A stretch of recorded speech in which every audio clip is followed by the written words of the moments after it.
قراءة الفاتحة تعتبر من مسائل الخلاف الكبرى بين الفقهاء، والراجح عندنا ما اختاره في الجملة شيخ الإسلام ابن تيمية رحمه الله تعالى، أنها واجبة، أنها ركن على الإمام والمنفرد ركن، وأنها واجبة وجوبا اصطلاحيا على المأموم في الصلاة السرية والركعات السرية، وأنها لا تجب على المأموم في الصلاة الجهرية ولا في الركعات الجهرية. هذا خلاصة بحث ودراسة لسنوات طويلة، هذا الذي انتهيت إليه، وهو أرجح الأقوال، والمسألة فيها خلاف، وفيها كتب بالعشرات، بل وبعض هذه المؤلفات على 400 صفحة و500 صفحة.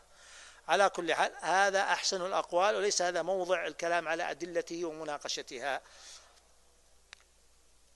فمن ترك قراءة الفاتحة عمدا في الصلاة السرية بطلت صلاته، ومن تركها سهوا تحملها عنه الإمام، إلا أن يكون مسبوقا، فإن كان قد فاته ركعة فأكثر فيجب عليه أن يسجد للسهو كما لو ترك أي واجب من الواجبات.